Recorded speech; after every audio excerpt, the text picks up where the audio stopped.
Welcome to Kenya's Real Estate Show. In this show, we'll be discussing everything that affects the real estate market. I know for Kenyans, we have really been active in this market, but at times we still have questions that sit at the back of our minds, even if we have bought plots and we have bought houses, but there's still some questions. This is where you'll get them answered. I am Lucy Kamau.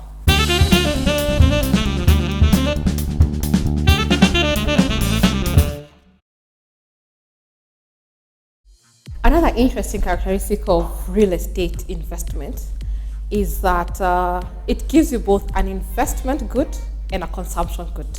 What we mean in this is that it's possible for you to live in the house as the house is also appreciating in value. Hence, you're consuming it in terms of housing, and you're also having capital appreciation in terms of an investment. This is awesome about real estate, but the one thing to be wary about here is because of the duality in it, at times people attach a sentimental value above the investment value, which then plays very interestingly in the market when you try to come and sell the market.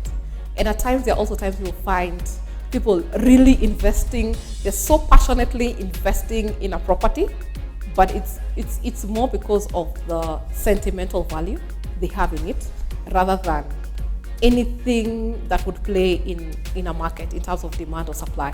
For example, you'll find people with an attachment for the house where their children were born in, or you as an adult now in the house where you grew up or you knew it most of your childhood. But what you have to be careful about is that now when you place this in the market, that other person does not have that kind of attachment, and they may not be able to pay you for that attachment. They'll only pay you as far as an investment property with the factors that are making sense in terms of demand and supply of housing. The other sentimental value you have to it, they may not be able to compensate you for it. The other thing about real estate is that it is immobile. It doesn't move.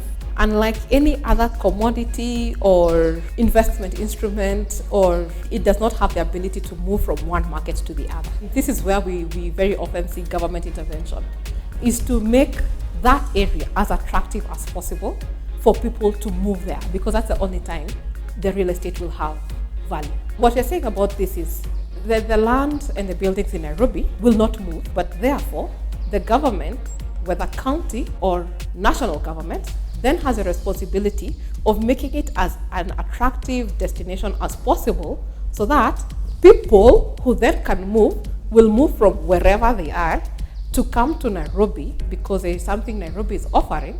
That is what then generates demand and appreciation in value of the property there.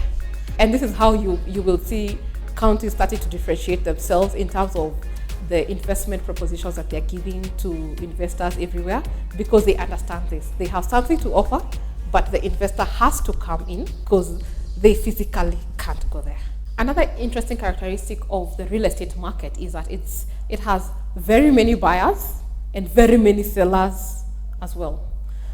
So what this then relates to is that there is imperfect information flow, which then characterizes the real estate market as an imperfect market.